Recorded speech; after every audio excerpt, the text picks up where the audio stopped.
As a Canadian national kayaking team, we're spending 5 or 6 months of the year over in Europe.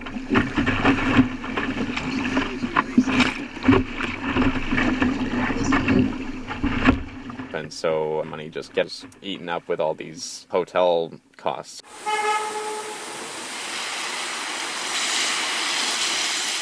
I kind of had this manifest leading into building the van, which was it had to be reliable to get to every one of my races. It had to be more affordable in 1 year than what I would have spent, I guess, renting an apartment somewhere in France or Germany. Alright, so yeah. It had to be comfortable enough that it felt like my own bed and my own kitchen, and I wasn't going to get homesick. So first thing is I've got an LED light system that all works on a remote control. So I can turn it any color I want, which is pretty awesome.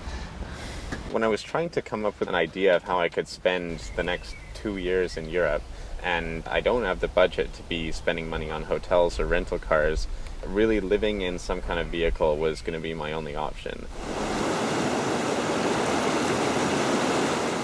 I got involved in kayaking when I was about 12 years old. I was looking for something other than soccer to do after school. When I started looking at the Olympics was really when I started training to make the junior national team for Canada. Once that became a possibility, I started thinking I could really kind of run with this.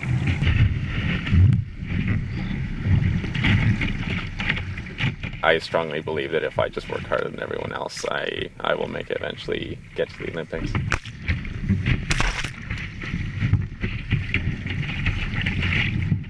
I think to set myself apart from the rest of the Canadians is that I need to shift my focus from being the best in Canada to being the best in the world. That really means getting out of Canada.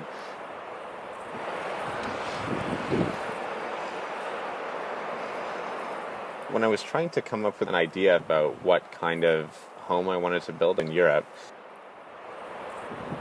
when I was looking around for something reliable within my budget, really flatbed trucks were the one thing that was always there. And so I figured I have a background studying architecture. I've never done a full-size project before, but it would definitely be a really cool project to try and take on. And so with the help of a friend in Wales, we just took that project on. I've built this on an LDV Convoy, which is just kind of a general working truck in the UK. They're dirt cheap, and it's got a Ford Transit engine in it, which is supposedly one of the more reliable engines. We were debating on what the walls and the roof would look like. I kind of wanted some kind of bow top thing that looked a bit like a gypsy caravan, and then wanted the external walls to also kind of have some curvature, which ended up adding a lot of complexity into the construction. When Adam and I were coming up with this idea together, we were kind of just in a pub, like talking about what would we actually do if we were to build a house on the back of a flatbed truck. And one of the things that we were both super excited about was just you could put any door on the back of it that you want to, so why not just a big round Hobbit door? I'm pretty happy that we stuck with it. We were working on a pretty tight time frame because I had to get to a World Cup a few days afterwards, so we were working 18-hour days easily. So it was only 4 very, very intense days where we threw up the initial shell.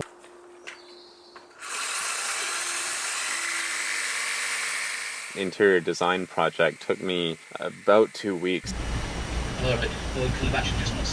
Yeah, it doesn't quite get it. I mean, it's probably the most... I didn't have as much of Adam's help. He helped me with all the electrical work, which was awesome. But yeah, as far as all the construction and doing all the kitchen and installations and everything, I was just kind of working on my own with that.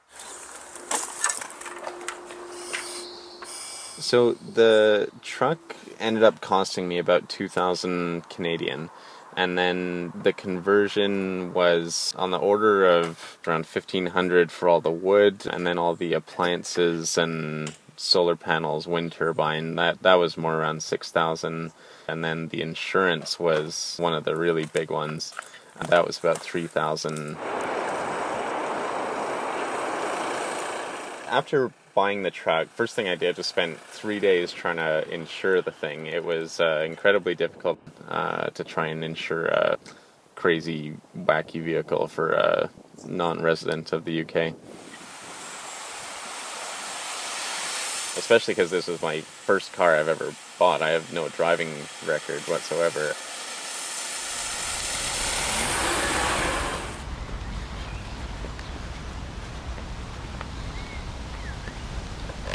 So I could kind of put any door I wanted to on the back of this thing, so obviously go for a Hobbit door when you have a choice. And so this doorknob we got from a reclamation yard in Cardiff, and it's over 300 years old, solid brass. I have no idea what the scrap metal value is, but we got a pretty killer deal on it.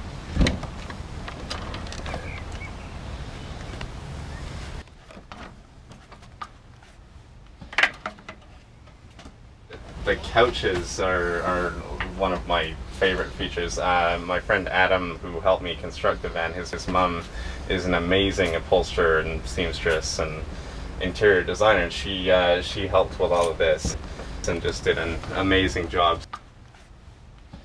And so yeah, she was kind of working on that while I was building the furniture.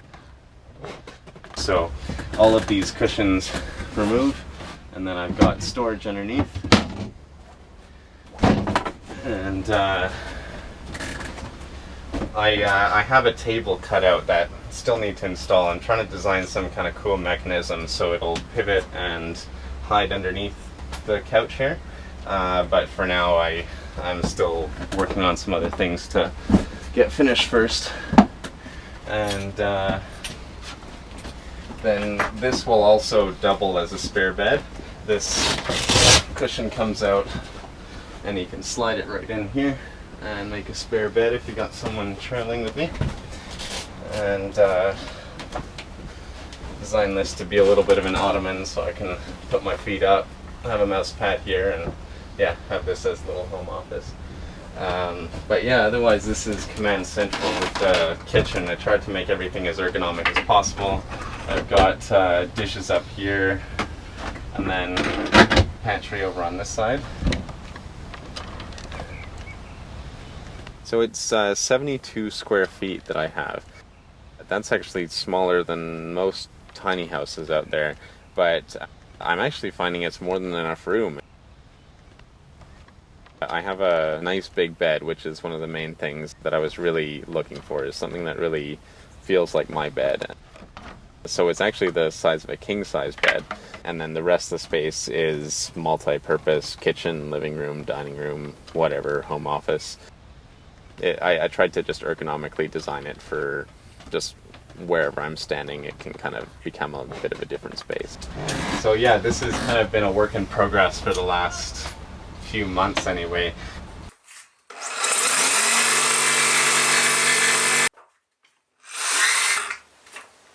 A lot of it's been just building up more confidence with the power tools that I'm using. And so with the complex windows that I started doing, was really just trying to add some really interesting detail that people are going to see from all of different angles. This is one of the new windows that I put in recently. The front window, I really wanted to do something curly and Hobbit-like to kind of match the back, and then it was only almost 9 months after I started the van that I wanted to punch a side window in to add some more light. I wanted to do something really complex, so I spent, probably 10 days designing and making all that. So it took twice as long as the van took just to do this side window, but it ended up really cool. I designed this window that's got a triple hinge in it that kind of looks like this weird butterfly thing as it opens up.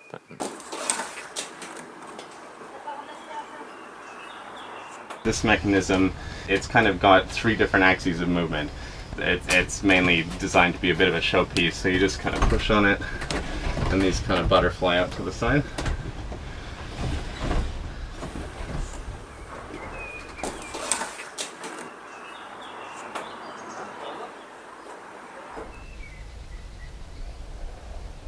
with the side window. I was parked up in France at the time, and so biking by all these big French cathedrals, these high Gothic kind of things, and looking at all these beautiful rose windows. And so I wanted to do something like that where it's some kind of diffusion of light where it's kind of hard for people to see in, but then I get a decent amount of light without actually collecting too much heat. And so, yeah, I was trying to have some kind of perforated surface rather than just one big open window that's going to turn the van into a greenhouse. And then up top you can see the wind turbine. So this generates most of my electricity. It's a 300-watt turbine. When the wind's going, that thing is generating more electricity than I need. Otherwise, there's 2 solar panels as well that help generate electricity. And this little kerosene heater keeps me really warm in the winter. I got this thing up to 40 degrees Celsius one time just to see how hot I could get it. I'm going to try and switch it to electric. With the power that I'm generating from the wind turbine and the solar, it's going to be more than enough to run an electric heater. This oven was donated last summer, and it's far better than anything that I've ever had when I used to live in apartments. And we have a few different apparatuses for coffee. Got the full-on espresso machine, AeroPress, grinders, pour over. I have a bit of a problem.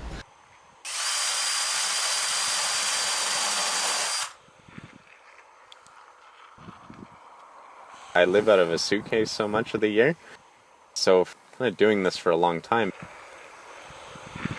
For many years prior to this, I was really trying to figure out what are the bare essentials that I need while I'm over in Europe for a month or 2 months at a time. It's like, well, I've got my bare essential suitcase. It was actually an additive process rather than a subtractive process. I was worried it might be a bit small at first, but now that I'm getting to live in it, I'm finding it's more than enough room for what I need. What I love about it is it really encourages you to spend a lot more time outside, which I think just improves quality of life. It's not that you don't want to go into your home, it's more that you feel so much more connected to the outdoors.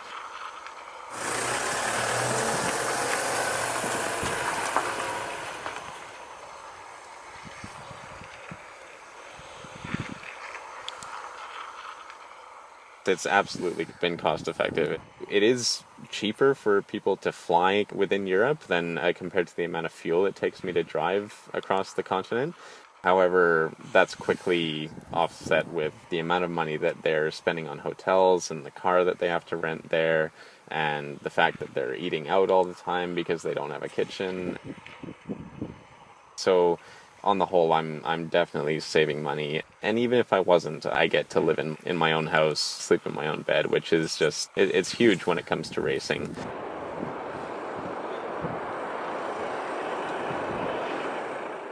I think I've used the term home base a few times already, and I think that's an important point from a psychological standpoint. We are away from home for so much of the year, and I think psychologically it just feels so nice to have a place that really, really feels like home.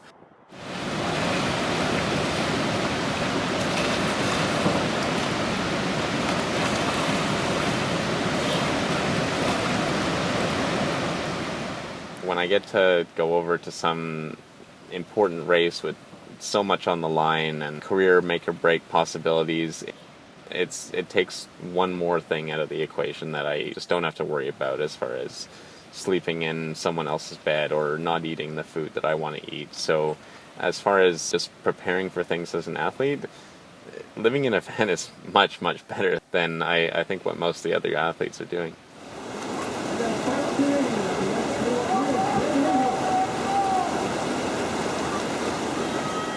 The main reason I'm doing this is simply because I love it. Racing, for me anyway, is just, I really enjoy both the training aspect of, but also the aspect of trying to go as fast as possible down a river, kind of irrespective of the competitors and the results.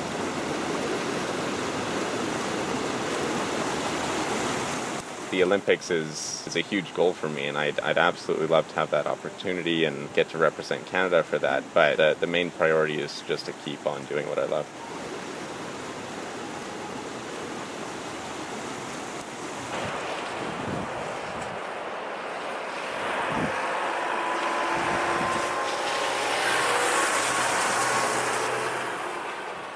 I can't imagine I will ever live behind a white picket fence. I hope to always be involved in some kind of adventure. I think what the Hobbit van has really done for me is kind of ensured that every house I live in the future I'm going to build myself.